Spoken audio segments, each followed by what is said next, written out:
And so partly what you're doing by attending to your child constantly is noticing where they are in the construction of this hierarchy, and they start way down here, right? And so that's why you play peekaboo, for example. It's like they can do that, and you can, you interact with them because you can watch, you do a little something, and if they respond, you got some sense that you're at the same level. And kids in playgrounds do that with each other right away. So if you see 2 3-year-olds together, say they're fairly sophisticated for 3-year-olds, what they'll do is they'll start playing a little primitive game with each other, like a dog. You know what a dog does when it wants to play? It kind of goes like that, and that's what kids do, and that's what adults do too. It's a play invitation. It's like, I'm ready, but you're smiling. It's not like I'm ready. And so you can tell the difference between a play fight and play, and kids can too. So it's an invitation to play. And so if you're interacting with your little kid, they got that play circuit. Man, that thing's in there like when they're from birth, I think, because you can play with a kid right from birth, at least something like peekaboo. And so you're on the same wavelength fundamentally. And then you interact with them and you see if they're following what you're doing. It's what I'm doing when I'm lecturing, more or less. I'm watching you guys and seeing if we're more or less in the same shared space. And we want the space to be expanding. Because if it's just staying the same, well, you might as well play whatever you play on your computer.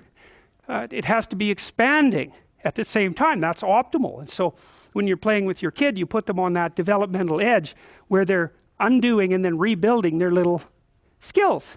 You can do that. Like, I had this memory from when I was a little kid a while back, and I remembered I used to go over to these people's house with my father and my mom, and it was way up in northern Alberta, and these people were Russian immigrants, children of Russian immigrants, and they had a farmhouse way out in the country, way out, by the way, where the railroad actually ended. If you walked north from there, you'd walk until you hit like southern Europe without running into another person. It was way the hell out in the middle of nowhere. And anyways, they had a nice house, like a warm house. They had 3 kids and they were way older than me, but it was a real fun, comfortable place to go. And I used to sit in the living room with my father and his friend, whose name was Nick, and Nick was a really playful guy. I really liked him. He was like my surrogate grandfather. And I don't think I was more than about 3. I'd sit there and I'd try to hit his foot with my fist. And he would be talking to my dad, And my dad would say, Jordan, don't bother Nick. And Nick would say, well, he's not really bothering me. And because Dad was checking it out to see if I was an annoying twerp or if I was a fun kid, because it's a fine line. And so I'd try to hit his foot and he would move it. And I had this memory a while back and I thought, wow, that was a good memory. And I thought, what is going on there exactly? And I realized, well, he was sharpening me up.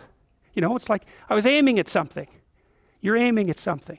You're pointing your eyes at it. You're pointing your whole damn soul at it. You're aiming at something. And you're trying to get your behaviors and your conceptions in line and organized so that you can attain that aim. That's what people do. We throw rocks at things. We fire arrows at things. We shoot guns at things. We aim at things. Our whole body is that platform for aiming. And I was trying to aim at his feet, and he'd move his feet, but he'd let me hit it now and then. And so let's say you're a rat, okay? Because like I said, a rat's a good model for a person. Let's say you're a little rat, a juvenile male, and you want to play, because you want to play. And you'll work to play, and that's how we know you want to play if we're experimental psychologists, because you'll button push like mad to get access to an arena where you can wrestle with another little rat. And so rats wrestle just like human beings, and they even pin each other just like human beings, and they love that. And so if you put little rat A in with little rat B, and little rat B is 10% bigger, little rat B can stomp the hell out of little rat A all the time. So they go out there and they have a little dominance competition, and little rat B is going to win because he's bigger, so now he's dominant rat. So then they play and they wrestle, and little rat A loses. And then next time, they both know that little rat A is the inviter because he's subordinate. So he's the one that has to go up to the big rat and go, you ready? And the big rat then will wrestle. However, if you repeatedly pair them, and the big rat doesn't let the little rat win, at least 30% of the time, the little rat won't invite him to play anymore. And that was Jaak Panksepp who figured that out. And that is mind-boggling, because it tells you, like, there's an ethical basis for play that's so deep that the damn rats, and they're rats, right? Not known for their sense of fair play. The big rat has to let the little rat win 30% of the time, or the little rat will not play anymore. And even rats know that. It's so profound, that discovery. Like, Panksepp discovered the play circuit in mammals. That's a big deal. That's like discovering a whole continent. Like, that's a big deal. He should have got a Nobel Prize for that. And to see that that's built in, that sense of fair play, that's mind-boggling, you know, because that's evidence for the biological instantiation of a complex morality. Fair play. Even if you can win, you shouldn't all the time. Well, so when I'm trying to hit Nick's feet with my hand, like, I'm really paying attention and he's moving it pretty well, but now and then I get to nail it and I'm feeling pretty good about that, you know. And he makes it a little bit more difficult all the time so that my aim gets better and better, and I'm building up my motor coordination, I'm building up my social skills, because I don't hit too hard and I don't cry when I miss, because that just makes you annoying to play with, right? So I'm learning really complicated things about how to go about finessing my aim, and that's what you're doing with your kids. And what are they aiming at? Well, they aim higher and higher. So when my son was about 2.5, we had him start setting the table. You don't say, you know, you want to take grandma's fine china and go set the table? It's like, no, you don't do that. You say, you know what a fork looks like? He goes, yeah. See, do you know where the forks are? Well, that doesn't work because the drawer's way up here, right? So you have to hand him a fork. You say, look, take this fork and go put it on the table. And he's like this high, you know, so he goes over to the table and he puts the fork up here. Can't even see what he's doing. He puts the fork up there, and then, you know, he's reasonably happy with that, and you give him a pat, and then you go and give him a really sharp knife. No, you don't do that. You don't do that.